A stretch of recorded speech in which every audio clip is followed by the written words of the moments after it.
Hier, dans la matinée, j'avais effectué une visite terrain à Biancouma, l'un des départements de la région du Tonkpé, pour filmer quelques infrastructures que le président a en train de construire dans cette ville, comme le bitumage de la ville de Biancouma et aussi le bitumage de la route Biancouma-Yorodougou-Sepilo.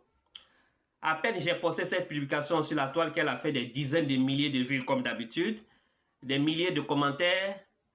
La plupart de ces commentaires étaient des commentaires d'encouragement et de félicitations pour ce que j'ai fait.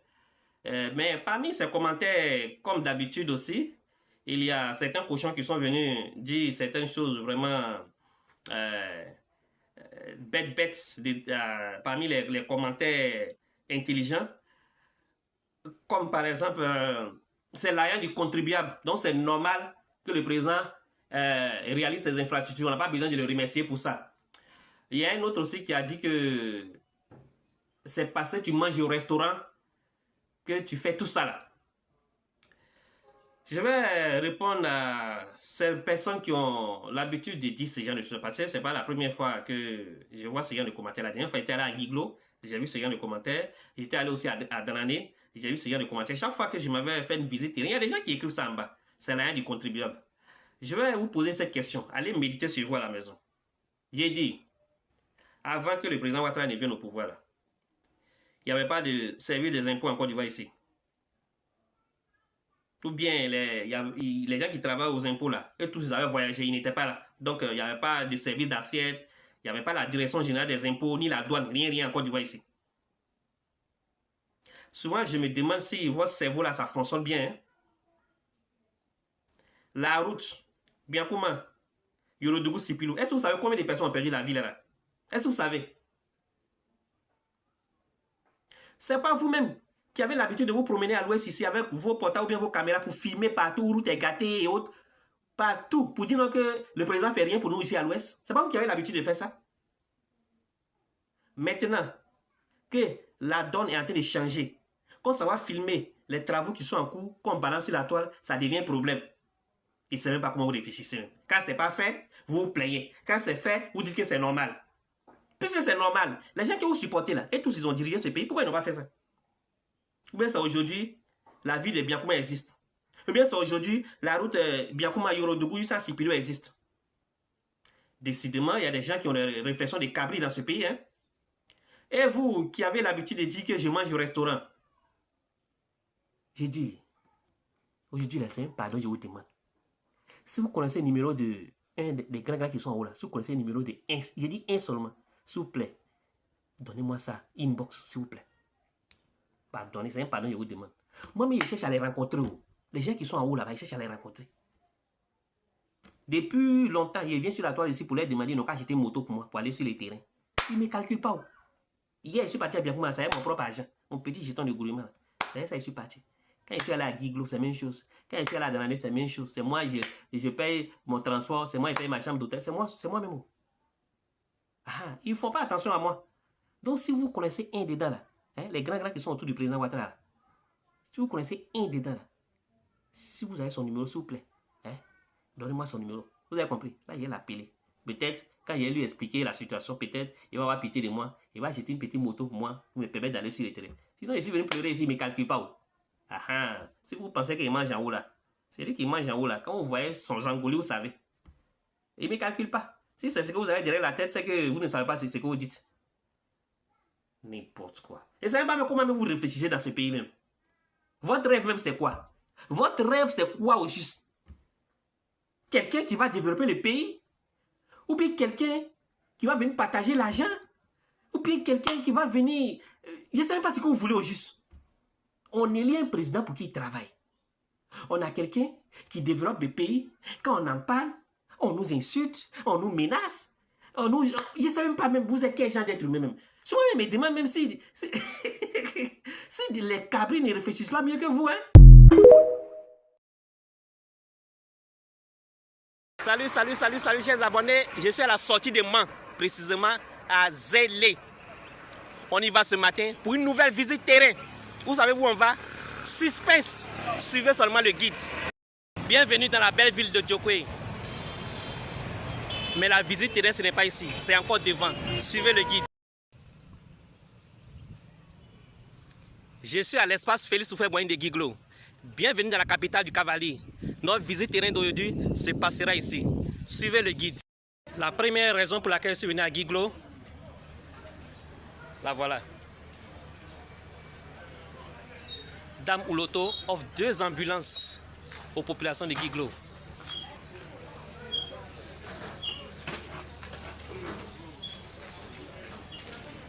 Voilà. Il y a tout à l'intérieur en même temps. Sans commentaire. Comme je vous l'ai dit tout de suite, dans l'ambulance là, il y a tout dedans. Appréciez. Où est l'ambulance que Maman Ouloto offre à la population? Il y a tout dedans. Propre. 2 ambulances médicalisées que nous avons. Ambulance médicalisée. Voilà. C'est ce que les enfants du président Ouattara savent faire le mieux. Qui a entendu notre appel. Voilà. Regardez la deuxième. Monsieur le directeur départemental. Voilà la deuxième. Voilà. Il y a tout dedans. Notre ministre. Sans commentaire. Le message Propre. qu'on m'avait Il y a tout dedans. transmis. Alors je voudrais qu'on m'amène ici les clés des 2 véhicules, des 2 ambulances. Je les mettrai à monsieur le préfet de Taï, le préfet du département de Guiglo, préfet de région, et le préfet vous remettra les 2 clés en tant que représentant du DR. Mais j'ai promis aux populations de Taï que monsieur le préfet partira demain à Taï avec leur ambulance. Donc demain, Taï est mobilisé pour accueillir son ambulance. Et je pense que le directeur de l'hôpital de Taï sera à Taï pour réceptionner cette ambulance. Alors, monsieur le préfet, ça c'est pour vous. Pour Taï. Mais je vais donner au représentant du DR de la santé, puis il va vous donner. Il va vous remettre parce que vous partez avec ça. Donc ça c'est pour Taï. Il faut donner à monsieur le préfet parce qu'ils vont voir dans les photos. Voilà.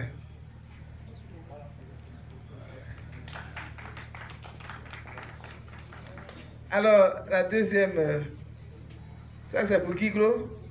Monsieur le préfet, représentant le préfet de région, le préfet du département de Guiglo, vous allez remettre la clé au directeur, représentant du directeur régional de la santé, directeur départemental de la santé de Guiglo.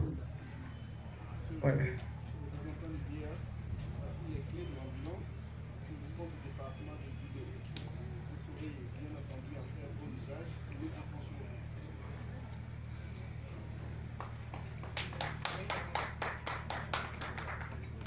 Alors, vous aurez l'occasion, en jetant un coup d'œil à l'intérieur, que ce sont des ambulances médicalisées de dernière génération. Donc, le malade qui rentre dedans, un médecin qui est là. Hein. Bon, le médecin qui est... Non, le malade qui rentre dedans, c'est pas que... Non, il est bien pris en charge. Et le temps d'arriver à destination, il est guéri. À ce gars, allez où? Voilà, en tout cas, merci à monsieur le président de la République, merci au Premier ministre, chef du gouvernement, merci à mon collègue et frère, le ministre de la Santé, le ministre Pierre Demba, pour cette oreille toujours attentive. Et je voudrais annoncer qu'il sera bientôt ici à Guiglo, dans le cadre donc de la remise de l'hôpital de Guiglo. Voilà. Il sera ici pour qu'on ait l'occasion de parler avec lui aussi de nos préoccupations. Et je pense qu'il a pris bonne note de tout cela. Et nous aurons de bonnes nouvelles quand il sera ici, à Guiglo. Merci à vous.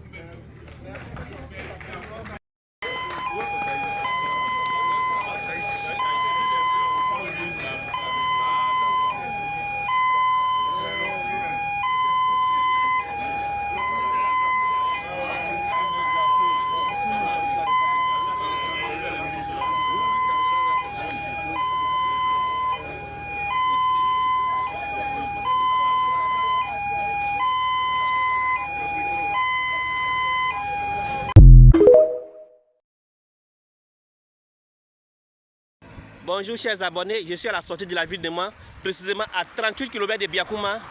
On y va ce matin pour une nouvelle visite terrain. Suivez le guide.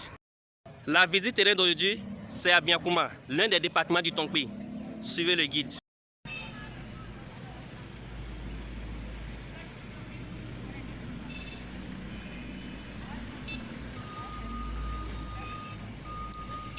Tout ce que vous voyez derrière moi, vous savez à quoi ça va servir?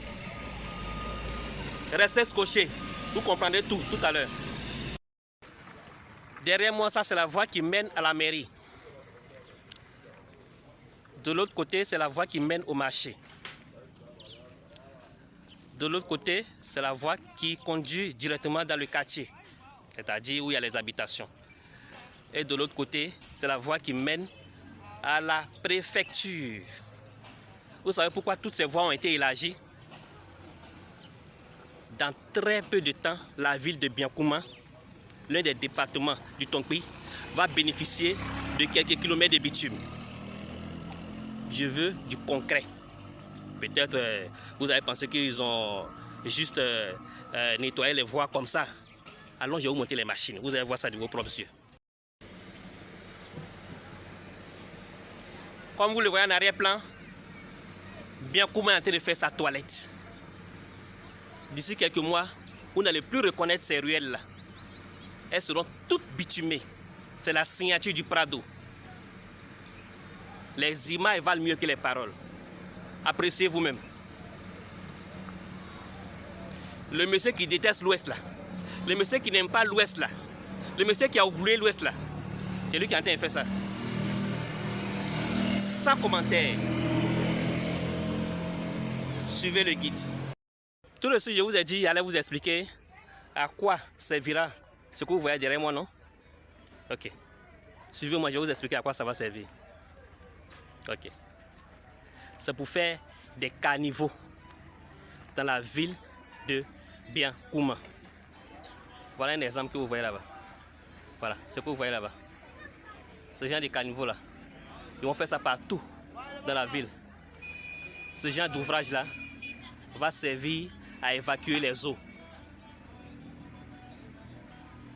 Sans commentaire. Continuons la visite. Comme vous le voyez en arrière-plan, les machines sont à l'ouvrage. Sans commentaire. Les images valent mieux que les paroles. Tout cet endroit sera bitumé d'ici quelques mois.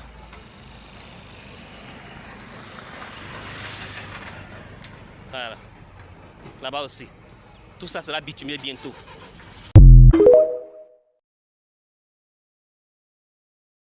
J'ai un message à faire passer ce matin au ministre d'État, ministre de la Défense de la République de Côte d'Ivoire. J'ai nommé M. Téné Birahima Ouattara. Je ne connais pas sa boîte postale. Je ne connais pas son numéro de téléphone. Je ne connais pas son mail. Je ne connais pas son cabinet. Encore moins sa résidence. J'ai décidé de passer par la toile pour lui faire passer ce message qui me vient du fond du cœur. J'ai eu à transmettre plusieurs messages de ce genre dans un passé récent. Je ne sais pas s'il ne les a pas reçus. Alors je reviens aujourd'hui à la charge encore, espérant que cette fois-ci, il tombe sur cette publication. Vous mes abonnés, vous les influenceurs, vous les journalistes, si vous tombez sur cette publication, partagez-la massivement, de sorte à ce qu'elle puisse atterrir dans le téléphone, le iPhone, ou bien l'ordinateur du ministre d'État, ministre de la Défense de la République de Côte d'Ivoire.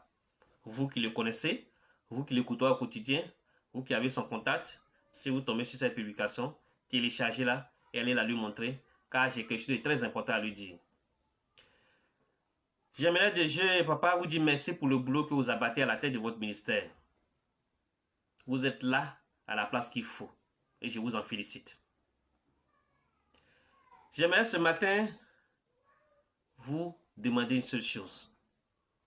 Papa, la vigilance doit être actuellement des mises. Je sais que vous êtes déjà vigilants, vous et vos hommes, mais à l'approche de ces élections, vous devez être encore plus vigilants que jamais. Car l'ennemi est à nos portes. Ces pays voisins, en complicité avec la Russie, n'ont qu'une seule obsession. voir la Côte d'Ivoire sombrer, voir la Côte d'Ivoire plonger, pour qu'il y ait aussi un putschiste à la tête de ce pays, afin de pouvoir, d'abord,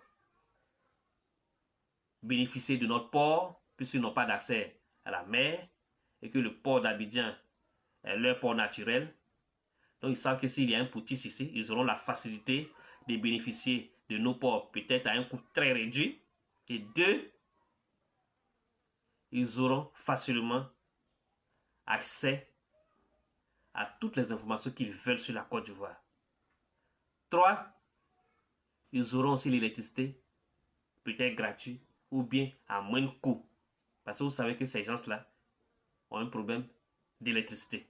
Alors, si ils ont un putschiste, si c'est un camarade putschiste à la tête de ce pays, ils ont beaucoup plus de facilité d'avoir l'électricité et autre chose encore.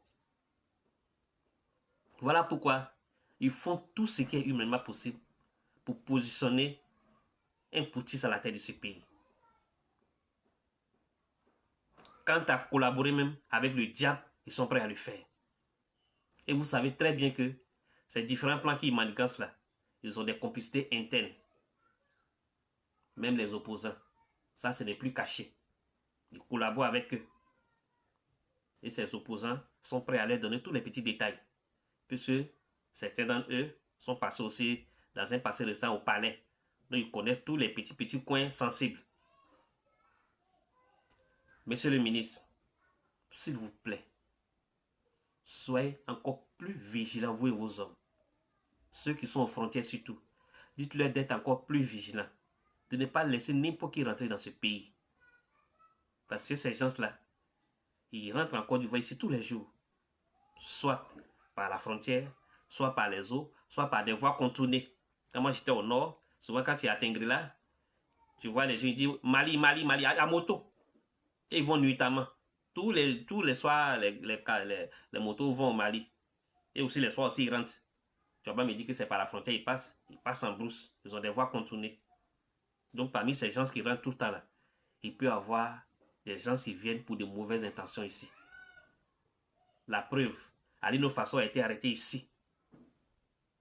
Et actuellement, plus d'une dizaine de personnes qui collaborent avec lui, qui étaient là pour des plans sombres et lugubres envers la Côte d'Ivoire, qui résidaient ici. Qui sont ici. Ils vivent ici tranquillement, en Côte d'Ivoire ici. Ils ont réussi à se bâtir, mais ils veulent du mal à notre pays. Donc il faudrait que vous soyez encore plus vigilants.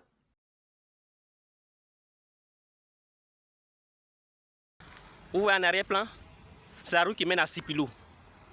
Vous vous rappelez, il y a environ un mois de cela, je suis venu sur cette voie pour tourner une petite vidéo pour dire que le Prado va bitumer cette voie bientôt. Il y a des cochons qui ont écrit en bas. Tu mens! La route là, le chantier est à l'arrêt. Je suis revenu aujourd'hui encore pour vous dire que les travaux continuent. Comme vous le voyez là-bas. Les travaux continuent. Sans commentaire. C'est la signature du Prado. Cette voie sera bel et bien bitumée d'ici très peu de temps. Bien comment on va bénéficier de 6 km de bitume et de 1000 poteaux électriques. Tout ça, c'est la signature du Prado. Le monsieur qui n'aime pas l'Ouest là, c'est lui qui est en train de faire ça. Ce que vous voyez en arrière-plan derrière moi, comme route de campement là, c'est la route de Sipilou. Et c'est cette voie-là que nos parents ont côtoyé pendant des dizaines d'années. Mais quand vous avez un extraterrestre à la tête du pays et qu'il pense à vous, voilà ce qu'il vous offre. Ce que vous voyez là-bas, c'est la nouvelle voie qui est en construction. Vous voyez au fond là-bas, il y a un pont qui est en finition. Et ce genre de pont-là, il y en aura plusieurs comme ça, jusqu'à Sipilou. C'est la signature du Prado. Comme vous le voyez en arrière-plan, c'est un pont qui est en train d'être construit sur la route Sipilou-Biakouma. Voilà, le pont est en finition. Ce genre d'ouvrage, il y en a plein sur cette voie. Voilà. Sans commentaire. Continuons la visite. Je vais vous montrer d'autres encore. Vous voyez en arrière-plan là? il y aura un pont ici. C'est tout ça que je vous expliquais la dernière fois. On ne se lève pas comme ça pour mettre le goudron dans un coin. Il y a des travaux d'abord à faire. Les ponts et autres à faire. Et quand on finit tout ça là, on met le goudron maintenant. C'est ce que vous voyez derrière là. Tout ça là. C'est les travaux préliminaires à faire. Il y aura un pont là. Comme vous le voyez là-bas, il y aura un pont ici. Très bientôt. C'est pas encore fini. Suivez le guide. Je suis à Guessesso. La résidence que vous voyez là-bas, c'est pour feu le général Robert Gueye, l'ancien chef d'État ivoirien. Mais ce n'est pas ce que je suis venu vous montrer. Vous voyez là, en arrière-plan au fond là-bas, voilà, ceux qui vont faire goudron de Biankouma juste à Sipirou là. C'est là-bas ils gardent les machines. D'autres même dorment là-bas. Voilà, en bas ici, un pont qui vient d'être achevé. Voilà, ils ont versé sable dessus. C'est ce que je suis venu vous montrer. Juste pour vous dire que les travaux sont bel et bien en cours. Vous voyez, ça c'est la route qui mène à Biankouma. Et de l'autre côté, c'est la route qui mène directement à Sipilou. Elle sera bitumée bientôt. Le Prado, quand il parle, il fait. Ils ne sont pas comme d'autres qui parlent pour ne rien faire. Le Prado, quand lui il dit là, il le fait. Je suis au thème de ma visite terrain. Vous-même, vous avez vu de vos propres yeux que le Prado est au travail. Biankouma est en train de faire sa toilette. La route Biankouma aussi, Sipilou aussi, est en chantier. On appelle ça du concret. Et tout ça est en train d'être fait par le monsieur qui n'aime pas l'Ouest là. Le monsieur qui a abandonné l'Ouest. Le monsieur qui fait rien les Yacouba là. C'est lui qui est en train de faire tout ça là. Les élections, c'est pour ce 31 octobre 2025. Sachez faire le bon choix. On ne vote plus les visages. On ne vote plus les ethnies. On ne vote plus les partis politiques. Votez le concret. Votez le concret. Sans commentaire. Igor Gomé vous salue depuis votre position. Prochaine destination, tous les pleux. La semaine dernière, j'ai fait un post pour féliciter les autorités ivoiriennes quant aux sanctions prises contre certains hauts gradés de l'armée ici à l'ouest et même un préfet qui a été limogé parce que ces gens-là, en complicité avec les acheteurs, faisaient sortir nos produits d'exportation qui sont le café, le cacao vert, les pays limitrophes qui sont la Guinée et le Libéria. Dans un français simple, c'est-à-dire le gardien. C'est-à-dire on dit toi là, faut garder dans le poteau là, pas le ballon va rentrer. Hein. Maintenant le ballon vient, tu fais comme ça et puis le ballon passe. Parce que simplement, tu as reçu un pot de vin. C'est la même chose. Ces gens-là, leur travail normalement, c'était d'empêcher à ce que ces produits-là sortent du pays. Mais eux, on vient leur donner un peu, ils mangent et ils laissent ces produits-là sortir du pays. C'est comme ça. De façon très simple, on peut expliquer.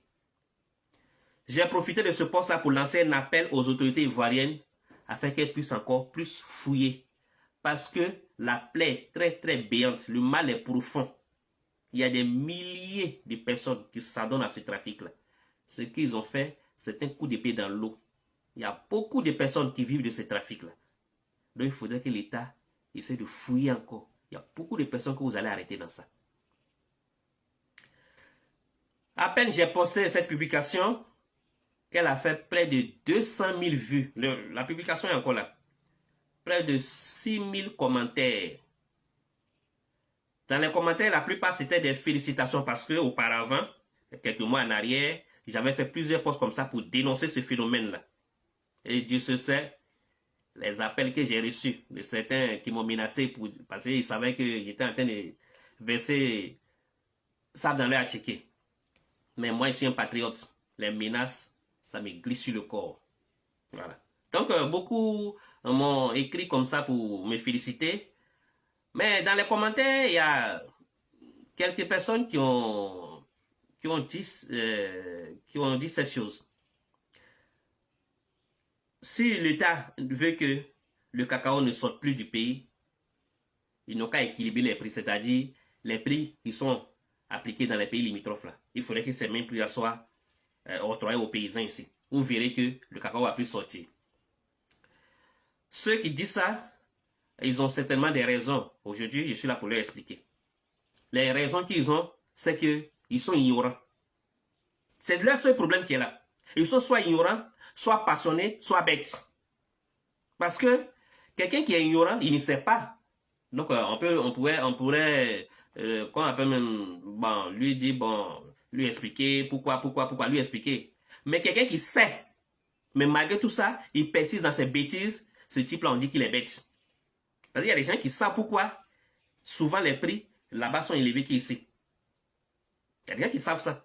Mais comme c'est des fanatiques, ils sont juste des opposants la plupart, donc ils enseignent nos oreilles avec ça.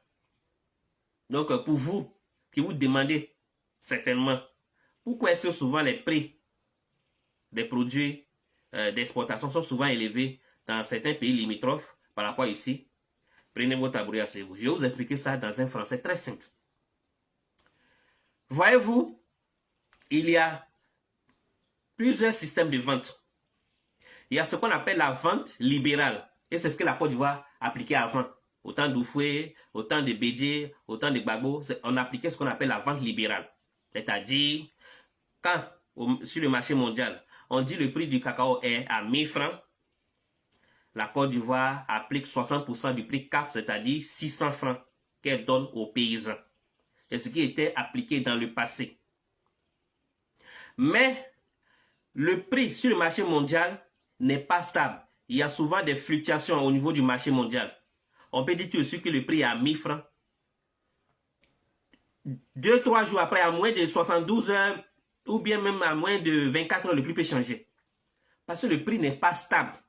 Vous vous souvenez, dans un passé récent, ceux qui font beaucoup de bruit, là, je ne vais pas aller même autant de Oufé, autant de Bétier. Je vais parler même de ceux qui font beaucoup de bruit actuellement.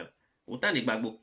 Vous vous souvenez que les paysans ont marché dans ce pays, ils ont brûlé le cacao. Parce que le prix était petit. Ils sont faciles, ils ont brûlé le cacao. Ces images-là sont toujours sur la toile. Vous pouvez aller vérifier. Ceux qui font du bruit en un temps, ils ont brûlé le cacao dans le pays. Mais ils ne parlent pas de ça. Pourquoi est-ce qu'ils ont brûlé? Parce que le prix n'était pas bon. Alors, quand le gouvernement Ouattara est venu, ils se sont dit, mais pour ne pas que on fixe des prix aux paysans, et après, on vient leur dire que le prix a changé. On leur dit aujourd'hui, le prix est 1000 francs, ou bien le prix est 600. Après, on vient leur dire que le prix est devenu 200, le prix est devenu 300, le prix est devenu 150. Ils vont nous prendre pour des fous, parce qu'eux, ils ne savent pas ce qui se passe sur le marché mondial. Les paysans, la plupart, ils ne sont pas allés à l'école. Donc, on leur dit que le prix est à 1000 francs, ils font leur calcul par rapport à ça. Et un mois après, on vient leur dire que le prix est devenu 400. Ils se disent que le gouvernement les vole. Alors, la Côte d'Ivoire a choisi ce qu'on appelle la vente anticipée. La vente anticipée, c'est quoi? Avant que le prix ne soit fixé sur le marché mondial, le cacao, une bonne partie, près de 60% du cacao qui est dans vos champs là. C'est-à-dire que vous n'êtes même pas encore allé enlever vos cacao au champ, mais vous connaissez déjà le prix. La Côte d'Ivoire vend. La Côte d'Ivoire sait, par exemple, qu'elle a l'habitude peut-être de vendre 1000 tonnes. Elle sait ça déjà. Donc, elle peut choisir de vendre au moins plus de 600 tonnes comme ça. Par ce qu'on appelle la vente anticipée. C'est-à-dire, elle vend, la marchandise n'est pas là, mais elle vend ça déjà aux acheteurs, ceux qui achètent ça sur le marché mondial. Et ils discutent du prix. Ils peuvent dire, bon, on vous donne, si votre cacao sort, on vous donne peut-être 2000 francs ou bien 3000 francs le kilo. C'est-à-dire, voilà, 3 millions la tonne, un truc comme ça. Donc, ils s'entendent sur le prix. Donc, si après, le prix vient, que ça a élevé, l'essentiel, on est sûr que le prix auquel on a vendu notre cacao par la vente anticipée sera stable. Pour faire l'État a fait ça, pour que le prix soit stable. Vous avez remarqué que quand l'État ivoirien fixe le prix à 1500, le prix reste intact jusqu'à la fin de la campagne. Même à la petite traite, ça reste intact, ça ne bouge pas.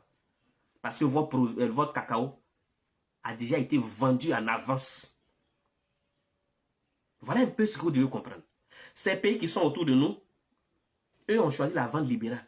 Donc ça fait que souvent, quand ils ont la chance que le prix vient, que ça est élevé, ils en profitent. Mais à des moments donnés aussi, Ou ces prix qui fixent là, à un moment donné aussi, ils peuvent vendre le cacao peut-être même à 3 000. À un moment donné, ça descend à 500. Ça descend à 1 000 francs. C'est-à-dire que le marché n'est pas stable. Donc, les acheteurs, même qui achètent le cacao, c'est les risques qu'ils prennent.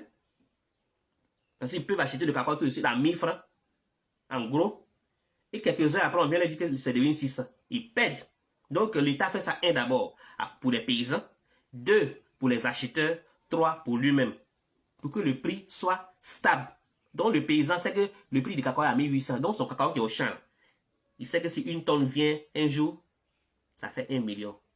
Donc, il est assis là. Il fait son calcul. Bon, s'il a vendu une tonne, il va acheter ma moto, je vais construire ma maison. Il peut faire son calcul tranquille. Parce qu'il sait que le prix va rester stable. Le prix va rester comme ça ne va pas descendre. Voilà un peu la raison pour laquelle la Côte d'Ivoire et le Ghana, qui sont les 2 plus grands producteurs mondiaux de cacao, ont choisi ce système de vente-là. C'est réfléchi et c'est bien pensé. Et quant à vous, qui décidez d'aller vendre forcément vos cacao dans les pays limitrophes, je me demande si vraiment vous aimez votre pays.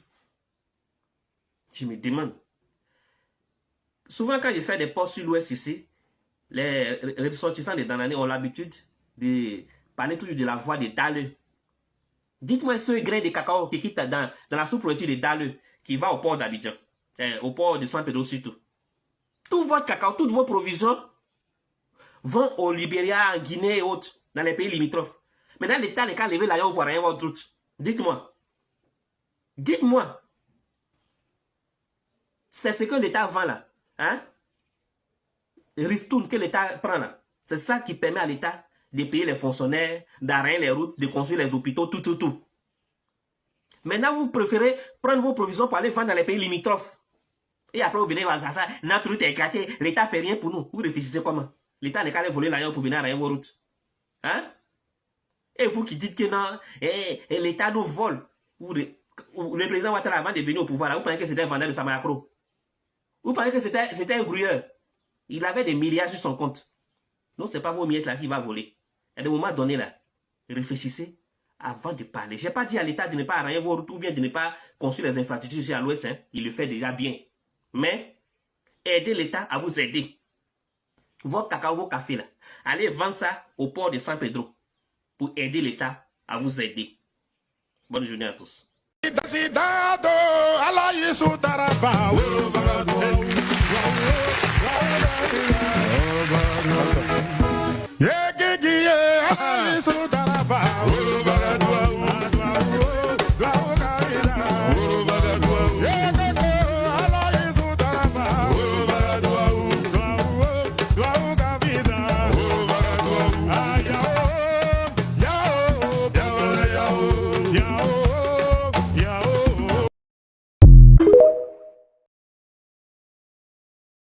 On dit la Côte d'Ivoire, c'est limite pas à Abidjan seulement. Actuellement, nous sommes à 103 km d'Abidjan. La route, Europe même, son cœur bas. Admirez, Mamba nous a déposé avec le cœur glacé. Ouais, faut respecter la Côte d'Ivoire. Il y a les gens qui ont tapé 30 ans pour avoir une autoroute entre les 2 grandes villes, non pas plus. Maintenant, on a ça entre Abidjan et notre petite ville à Soindé. Regardez comment le but même est propre. C'est en 60 nyama. En un an, c'est-à-dire à peu près 10 ans. En un bout de temps, l'entreprise portée au PTP à Milamoudeda. Regardez comment ils ont reçu le bitume porté au fort. Et vous avez dit, vous prenez les hommes sur la Côte d'Ivoire. C'est pays de papa d'où ici, il n'y a pas Black Assouma. C'est de là, on fait le bitume propre avec les quais glacés. Je vous l'ai dit en Côte d'Ivoire, si tu ne sais pas lire, tu as te perdre. Voilà, tu prends la route, il faut savoir lire en Côte d'Ivoire. Maintenant, actuellement, nous ne sommes pas à Abidjan, vous voyez. Voilà, nous sommes sur la nouvelle route d'Assini Mafia. C'est écrit quoi? À Soindé. Voilà, c'est écrit à Soindé. Ça veut dire ici, là, une fois que tu arrives devant, il y a une route. Voilà, il y a une route pour rentrer. Ça veut dire à Soindé, vous voyez les taxis. Voilà, c'est-à-dire lui va à Soindé. Le taxi va à Soindé. La route va à Soindé. C'est écrit, c'est bien noté ici. Regardez. C'est écrit à Soindé. Voilà, maintenant, Montougou. Montougou, c'est tout droit. Grand Bassam, tout droit. Abidjan, tout droit. Je vous ai dit, la route a été bien faite par Portéo. Voilà. L'une des meilleures entreprises de notre pays pour le bitume. Regardez le bitume, comment c'est bien fait ici. C'est tout ça là qui fait que les Ivoiriens sont fiers de leur pays. On dirait Allemagne. Regardez les routes, les autoroutes que les Ivoiriens empruntent. pour aller à l'intérieur de leur pays. Après les belles routes, c'est la nouvelle construction maintenant. Le développement arrive, vous voyez la belle villa en produit de goudron. 2 fois 3 voies encore, faut croire. N'hésitez pas à prendre les hommes sur la Côte d'Ivoire. Avec les Guipas, c'est les Lamborghini. Les 2 poumons, président chirurgien, c'est non pilote l'Afrique. Admirez, regardez la route. Les Ivoiriens, franchement, regarde, on est à l'aise. Les Ivoiriens sont à l'aise en matière de route seulement. C'est pas ici seulement, hein. Même au nord, au sud, à l'est, au centre. Tout est bitume. Le pays est développé dans tous les sens. Notre pays n'en vit aucun pays actuellement. La Côte d'Ivoire, qui dépénisse la Côte d'Ivoire. Vive la paix, vive l'union. L'on vit à la population, l'on vit au gouvernement. L'on vit à portée haut. Ouais. Tu as besoin d'un forail à eau, des groupes électrogènes à un prix coût. N'hésitez pas à contacter LTE. Et LTE te donne la possibilité de payer pendant 2 ans. 24 mois, faut croire. LTE Groupe. Contactez LTE sur le 07 77 03 03 52. Et salut Madame Maleka Mourad Kondé, la directrice générale de Côte d'Ivoire Tourisme. Actuellement, nous sommes à Souindé. Laissons la politique à part. La Côte d'Ivoire avance. Regardez entre la lagune et l'autoroute. Ici à la longue, ça serait les buildings avec les villas au standing. De Bassam jusqu'à Souindé. À la longue. Ouais, c'est pas petit terrain ici. Hein. Ils sont épadés. Ça reste dans l'histoire.